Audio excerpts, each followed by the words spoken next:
Hey guys, and welcome to Quality Shot. Let's get started and let's get straight into this. Before I do, as you can see in the ticker, please like and comment on this video, share it, and remember to subscribe. Thank you very much. Okay, Australian Open Day 8, I think it is. So we're going and we're talking about the fourth round, so last 16 matchups. As we did yesterday, these are the second half of those. So let's go into the men's first. And Nadal, my boy Nadal, Rafa coming through 6-3, 6-4, 6-2, Vamos, and against Fognini, the Italian 16 seed. Very experienced player, Fognini, and we know how much flair he has, and he's a little bit, I don't know if controversial is the right word, but expressive, let's say. And Nadal coming through that pretty comfortably in the end. He was broken in the second set, but broke back and then eventually just came through that. He looks pretty good. He looks pretty good. I'm kind of tempering my expectations because he's got Tsitsipas next, who is a damn good player, and he was actually my pick to win the tournament. Again, a bit left field, but yeah. So we'll see how that goes. That set up a mouth-watering encounter for Wednesday. It is.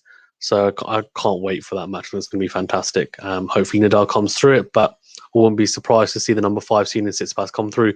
And speaking of Tsitsipas, he actually had a walkover with Berrettini. Interesting to see whether sometimes I wonder, like when a player gets a walkover, obviously you think, oh, that's a good thing because they've got more time to rest and recuperate, and they can just practice and train, and it's less exertion on their body, and it could have been a 5-setter, etc. But then I think surely that match practice they kind of need because they play every 2 days. So to not play for 4 days, is that an issue? And I understand that you can practice, but it's not the same as playing matches on the court. Although the one thing I would say is that with no crowd as well, I guess practice is becoming more and more like a match, if that makes sense. It depends. Maybe he's doing hits, he's doing practice matches. Maybe he just went back and found someone, I don't know, to play a practice match with. Who knows? I don't know.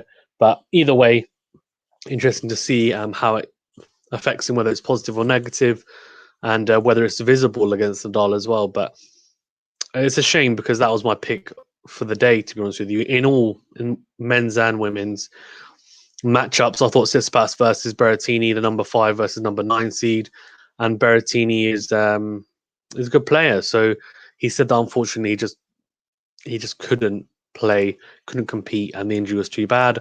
So hopefully he recovers soon. And yeah, I mean he'll be disappointed because it's a chance to make the quarterfinals of the Australian Open, right? So I think, yeah. Either way, though, Tsitsipas versus Nadal, can't wait. Or Nadal versus Tsitsipas, however you want to call it. Can't wait for that. Let's go on to the other two matches then in the men's. So Rublev, so 2 Russians coming through, Rublev and Medvedev. The number 7 seed, Rublev, beating the Norwegian 24 seed, Ruud, 6-2, 7-6. And the reason why it was only 2 sets is because Ruud ended up then pulling out after through injury. And it kind of makes me think a little bit because we've seen a few people get injured. Conte got injured on day 1. There's been other injuries as well. Djokovic obviously says that he's got injury as well, but he's still playing. But there seems to be niggles and injuries. And I feel like there's been more walkovers than maybe previously, but I don't have stats in front of me. But what I would say is it kind of makes me think that the quarantine and not being able to potentially practice as much as they would have and be as active, because even if they're not, even if they're not practicing, they still would be walking about, kind of being active. But in your room, it's not the same. And I know the players were keeping active, but being inside and doing exercises, your body doesn't get as acclimatized to being outside, and it makes a big difference. So if you've been in your room for 14 days, then to come out, it's not the same. So I wonder if that's a factor and a reason why maybe there's been more injuries and pullouts. But I don't know. I guess we'll see I don't know whether they're going to have quarantines, say in the French or Wimbledon, etc. But if they do, then you'll see, because you'll have a bigger kind of pool of data to check and see whether actually it has had an impact and see how many people are getting injured or pulling out. Okay, so Rublev through, and as I said, Medvedev also made his way through in straight sets 6-4, 6-2, 6-3. That again sets up a really mouth-watering clash. The number 7 seed Andrei Rublev against the number 4 seed Daniel Medvedev, and the two compatriots from Russia will be facing off again on the same day as Tsitsipas versus Nadal. Man, that's a jam-packed, fantastic day of tennis for the men. And I mean, Medvedev is going to go into that the favorite just because Rublev is an all-action power. He wants to hit the ball as hard as possible, pretty much off that, especially off that forehand and shorten the point on his backhand as well. And he's a big server, and he's not too tall, but he's a big server. He's trying to improve his movement because I think he feels like he could move better. And Medvedev, we know how awkward he is, and I just feel like Medvedev will try and ruin Rublev's rhythm. So interesting to see how Rublev, I guess adapts. And I'm assuming that Medvedev will use the slice quite a lot and just use his awkwardness because he's a bit of an awkward player to play against. He really is. But very intriguing matchup for sure. And Tsitsipas, I'm sure, will be coming to the net a lot to Nadal. He's tried to do that, I think, develop that in his game. Nadal will be looking to pass him. And again, I'm sure Nadal will be trying to come to the net because the older he gets, the more he wants to shorten the points and serve and volley, etc. So I think serving is going to be a huge factor in that Nadal versus Tsitsipas clash as well. Okay, let's go on to the women's then, because I think for me that was the big upset of the day. Even came in the women's. But first of all, Ash Barty, the number 1 seed from Australia, the home favourite, coming through against Rogers from America, the unseeded Rogers, and came through 6-3, 6-4. There were actually 3 Americans out of the 4 clashes on show, so she was the only one to lose, though. We'll go on to the other 2 in a second. But before we do, Kuchova from the Czech Republic, the number 25 seed, Muchova even, sorry, beating Mertens, the 18 seed, 7-6, 7-5. So really, really impressive stuff from her and carrying on her fine form. But then we go on to the 2 Americans that I was talking about that came through. So Brady, the number 22 seed, coming through against the number 28 seed, Vekic, 6-1, 7-5. Good stuff from her. And the big upset of the day for me, the number 5 seed, Svitolina. And I said this yesterday. I said don't sleep on Pegula because she's on fine form. She's been some really good players coming through, some big upsets through her run so far. And the American came through 6-4, 3-6, 6-3, knocking out Svitolina, who for me I thought looked really impressive. She looked good against Coco Gauff as well. And I mean, you cannot say that that's not a surprise because it really is. I mean, if you look at Pegula's record so far, I mean, she's come through against Azarenka, the number 12 seed, 7-5, 6-4. Then Stosur, she completely demolished her, 6-love, 6-1. Now, Mladenovic from France, she beat 6-2, 6-1. Now, on the number 5 seed, so I mean, she's already knocked out 2 seeds in the top 15 or top 12 even. And yeah, that's a big upset. So fantastic win for her, and interested to see how far she can go. Okay, let's go on to my moment of the day.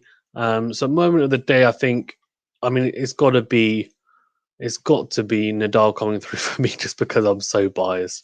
I'm so biased, but yeah, I think that was huge. I think, and the one thing I'd say actually is Rublev coming through to the quarters. It's really good to see him. I don't know whether that's his first quarterfinal actually in a slam because he hasn't done particularly well. So interesting to see whether it is. I know he has been very good in the ATP tournaments, but I know that actually the way that he's done in other tournaments has been good, but Grand Slams not so much. So I'm just having a look here quickly. Yeah, so this is his best result in the Australian. He's made quarterfinal in the French Open last year and also made the quarterfinal of the US Open last year and also in 2017 as well. So, okay. But he's never made a semi, so hasn't been particularly consistent, has he, in the slams either. So I think that, to me, would be it. In terms of the surprise of the day, it's just so easy, isn't it? Pegula versus Svitolina. Pegula absolutely knocking out the number 5 seed Svitolina 6-4, 3-6, 6-3 in a tight affair. But yeah, super impressive from the American Pegula. And yeah, let's see what she can do going forward. Okay, matches to watch on day 9. So there's some crackers, man. There really are. So there's obviously the quarterfinals are now starting. Let's start off with the men's. Okay, so we've got Dimitrov versus Karatsev.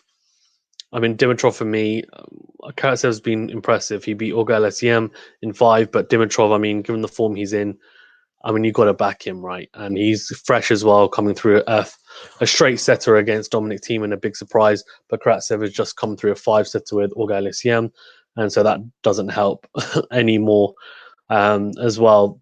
So I just think it doesn't help his case at all, Karatsev. So Dimitrov for me coming through that. But the pick'em, Djokovic versus Zverev, the number 1 versus number 6 seed. What a matchup. And that'll be on the Rod Laver Arena. And that will be the late match. And I cannot wait for that. What a matchup. Seriously, Djokovic versus Zverev.